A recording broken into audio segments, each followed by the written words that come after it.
बढ़ावे बाहर लोग बन गए।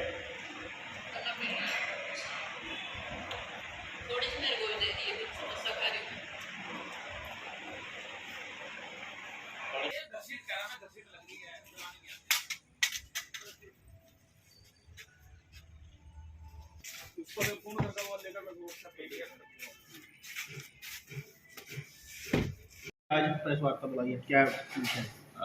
आज की इस प्रेस वार्ता में पत्रकार सभी साथियों का स्वागत है। आज लोकल और प्रदेश के कई अहम मुद्दों को लेकर आज की ये प्रेस वार्ता रखी गई। इसमें कुछ स्थानीय मुद्दे हैं और कुछ प्रदेश के मुद्दे। जिस तरह से इस सरकार ने किसानों के साथ धोखा किया, उनका मजाक बनाया, सबसे महत्वपूर्ण विषय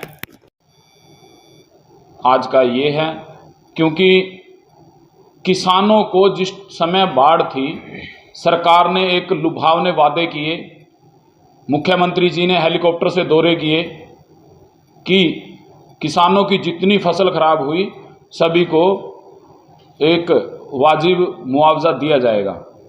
परंतु किसान अब भी दर दर की ठोकर खा रहा है, कहीं सरकारी कार्यालयों के चक्कर काट रहा है। अभी एक हफ्ता पहले जिला कार्यालय पर जिला कुरुक्षेत्र के सभी किसानों ने इकट्ठा होकर धरना दिया था। डीसी साहब से भी बात हुई।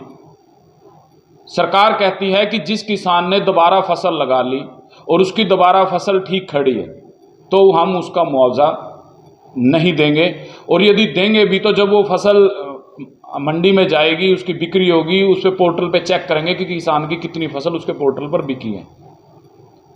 तो इन अनपढ़ जो मैं कहूँगा अफसर भी और लीडर भी जो बीजेपी के राज में शासन पर बैठे हैं, उन्हें इस चीज़ की जानकारी होनी चाहिए कि जब किसान की पहली फसल खराब हो गई और उसने खेत खाली ना छोड़कर दोबारा फसल को उसको बीजने का कार्य किया, तो दूसरे बार की बीजी हुई फसल, पहली तो बात उस पर खर्चा बहुत ज़्यादा होगा और उसकी जो निकासी है वो नाम मात्र ही रहेगी।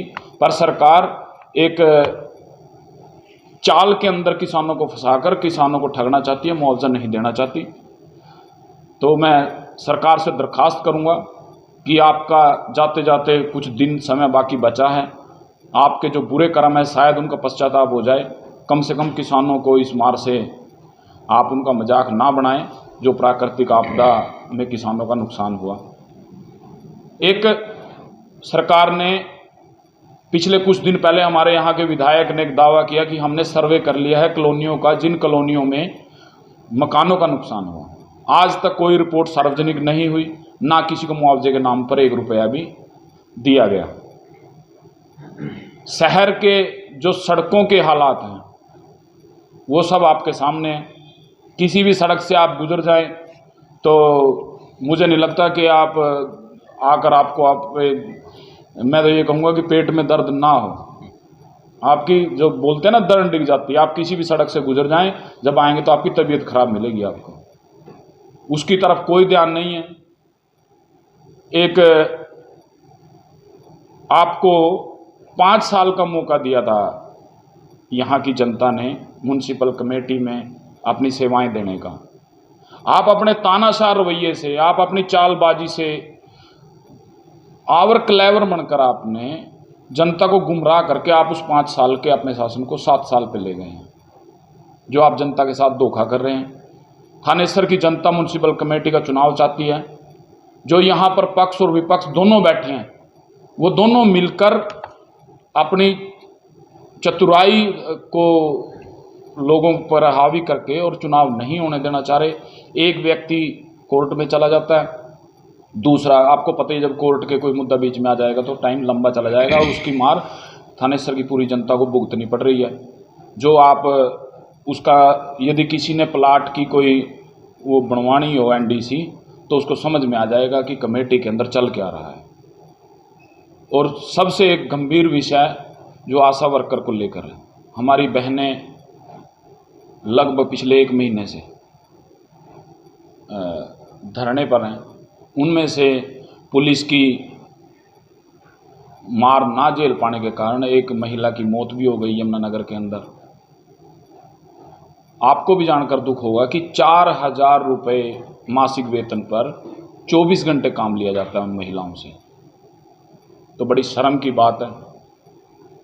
मैं सरकार से दरखास्त करूंगा कि यदि आपको काम नहीं करने आते तो कम से कम पंजाब की सरकार और दिल्ली की सरकार से कुछ सीख लें।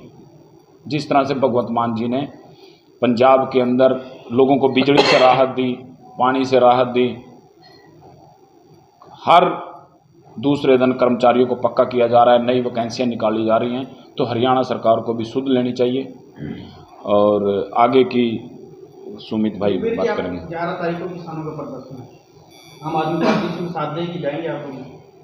पार्टी का जैसा स्टैंड होगा वो समय पर बता दिया जाएगा।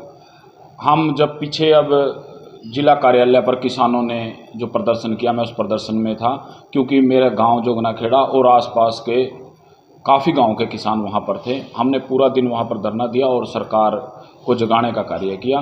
पार्टी का किसान आंदोलन को लेकर जैसा भी स्टैंड होगा वो आपको समय पर बता दिया जाएगा। बिजली आंदोलन की तरह जैसे बिजली आंदोलन में आपने एक मुहिम चलाई, तो क्यों ना जैसे आशा वर्कर हैं या किसान है, कोई ऐसी मुहिम आप शुरू करें ताकि इनको इंसाफ मिल सके? क्योंकि आम आदमी पार्टी दावा भी करती है कि हम सरकार बनाएंगे, तो ये बड़ा जरूरी हो जाता है। बिल्कुल सही कहा आपने।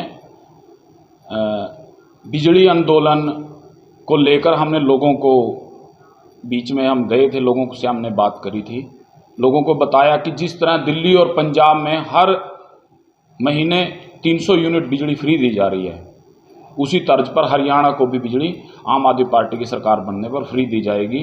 90% पंजाब की जनता का जो बिजली का बिल है वो जीरो आता है। इसमें प्रत्येक वर्ग ने बिजली आंदोलन को पसंद किया। पार्टी के अंदर अब इस पर एक पूरा चर्चा करके एक तैयार किया जा रहा है पूरा एजेंडा कि हम किसानों और आशा वर्कर की आवाज़ को उठाएंगे। वो किस तरीके से उठाएंगे, पार्टी की जैसी भी नीति होगी उसके बाद में चर्चा करेंगे। राज्य मंत्री संदीप सुमित जी बात करेंगे। जी सुमित जी, आप राज्य मंत्री संदीप सिंह के जो आरोप लगे थे 4 सीट भी दाखिल होगी, अब तक गिरफ्तारी नहीं पेश हुई, तो आप क्या स्टैंड है पार्टी? मैं आपको आपकी सारी बात के सवालों के जवाब देंगे। मुख्य तौर पे हमारे जिला के अध्यक्ष ने जिले की समस्याओं को आपके सामने रखा। अगर प्रदेश की बात करें तो अगर प्रदेश की हालत जो बताने लगेंगे तो पत्थर भी आंसू बहाने लगेंगे। प्रदेश के सूबे के मुख्यमंत्री पूरे प्रदेश में जनसंवाद करते घूम रहे हैं, और वो जनसंवाद नहीं है, वो जन परेशान है। क्योंकि अगर जनता के द्वारा पूछे गए सवालों का जवाब मांगने अगर आम आदमी पार्टी के कार्यकर्ता या कोई भी व्यक्ति, चाहे कोई भी आम नागरिक जाता है, तो मुख्यमंत्री जी उनको अनाप शनाप बोलने लग जाते हैं, उनको डराने लग जाते हैं, उनको धमकाने लग जाते हैं। तो ये किस बात का जनसंवाद है? मुख्यमंत्री जी, आप इस जनसंवाद का जो ये ढकोसला आप कर रहे हैं, आप इसको बंद कर दीजिए। हरियाणा की जनता पहले ही बहुत ज़्यादा परेशान है आपके इस 9 साल के रवैये से, जो भारतीय जनता पार्टी और गठबंधन का जो रवैया रहा उससे पहले ही बहुत ज़्यादा परेशान है। तो आप जनता को और परेशान ना करें। दूसरी बात, आप प्रदेश के मुख्यमंत्री हैं, आप प्रदेश के अभिभावक हैं। लोग आपसे पूछना चाहते हैं कि एक आपके सरकार में मंत्री है जो उसने हरियाणा की बेटी के साथ गलत किया, वो बेटी दिन रात दिन गुहार लगा रही है, आप उसी को प्रताड़ित कर रहे हो बजाय अपने मंत्री को कुछ कहने के लिए। कुरुक्षेत्र के अंदर अल्पकालीन विस्तारक का एक अभियान इन्होंने छेड़ रखा है। पूरी लोकसभा के इनके प्रचारक मंडल, ये मंडल वो मंडल इकट्ठा हो रहे हैं। अरे उस मंच पे आपने एक चार्जशीट दाखिल हुए व्यक्ति को बिठा रखा है, सांसद वहां पर बैठे हैं, भारतीय जनता पार्टी का प्रदेश अध्यक्ष वहां पर बैठा है, 2 MLA वहां पर बैठे हैं, सांसद वहां पर बैठा है। ये क्या चीज है भाई? आप क्या जताना चाह रहे हो? अल्पकालीन प्रचारकों को यह बताना चाह रहे हो कि अगर आप जाके किसी भी लड़की के साथ छेड़खानी करोगे तो जिस प्रकार से इस मंत्री को बिठा के रखा है इसी प्रकार से आपको भी बिठाएंगे और शाबाशी देंगे? तो ये दोहरा रवैया सरकार ना अपनाए। अगर आप खुदा ना खास्ता किसी और के ऊपर इस तरह की कोई धारा लगी होती, उसको उसका नाम भी नहीं पूछते, उसको कॉलर पकड़ के जेल में डाल देती भारतीय जनता पार्टी की सरकार। आज आपके मंत्री पर सवाल उठ गए हैं, देश के उस मंत्री पर सवाल उठे, उसका आपने कुछ नहीं बिगाड़ा। तो ये सारी की सारी चीज़ें दुर्भाग्यपूर्ण है। हमारे जिले में वो मंत्री जी रहते हैं, हम तो मंत्री जी को एक ही बात करेंगे कि अगर आप में रत्ती भर भी जमीर बाकी है, रत्ती भर भी अगर आप में जमीर बाकी है तो नैतिकता के आधार पर अपना आज इस्तीफा दे दें और उस बेटी के साथ, हरियाणा की बेटी के साथ घुटने के बल बैठकर माफ़ी मांगे। और आपको ये बात करनी पड़ेगी। अगर आप ये नहीं करेंगे तो ध्यान रखना, जिस तरह महाभारत के अंदर कौरवों की हार हुई थी, इन भारतीय जनता पार्टी के सभी कौरवों की हार होगी। मुख्यमंत्री के दौरे से पहले आम आदमी पार्टी के कार्यकर्ताओं को यहाँ भी उठाया था और अब ये तो भी उठाया गया, जेल में बंद कर दिया गया।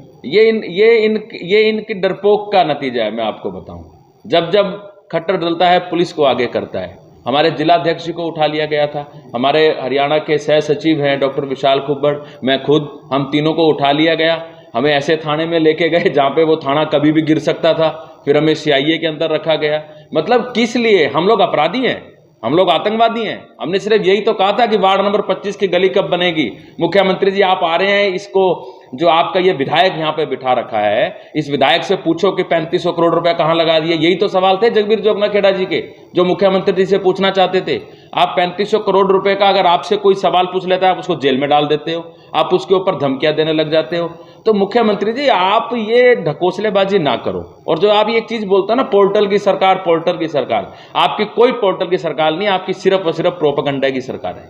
G20 में कांग्रेस के अध्यक्ष को भी नहीं बुलाया गया और अरविंद केजरीवाल भी, क्योंकि दिल्ली में हो रहा है, उसकी भी दूरियां आप देख सकते हैं। देखिए तो मैं इस बारे में आपको एक बात बता देता हूँ। ये जो G20 है, ये एक इंटरनेशनल लेवल का एक समिट है, तो इसके अंदर हम राजनीतिक बात ना ही करें तो ज़्यादा बेहतर है। लेकिन G20 की आड़ में अगर कोई भी राजनीतिक दल राजनीति करेगा तो देश के लोग, देश की जनता उसको माफ़ नहीं करेगी, उसको सत्ता से बाहर निकालने का काम करेगी। नहीं, मेरा क्वेश्चन ये है कि बुलाना, क्योंकि दिल्ली के मुख्यमंत्री हैं, दिल्ली में G20 हो रही है, कांग्रेस के नहीं, हमें तो ये बात पता चली थी खट्टर साहब भी वहाँ जा रहे हैं। अब खट्टर साहब हरियाणा के मुख्यमंत्री तभी जा रहे होंगे, तो सारे मुख्यमंत्रियों को बुलाया गया होगा। और अगर स्पेशल किसी खास वजह से किसी भी प्रदेश के किसी भी मुख्यमंत्री को नहीं बुलाया गया तो ये उनकी दोगलापंती है, ये अपने आप को छुपाने की बात है।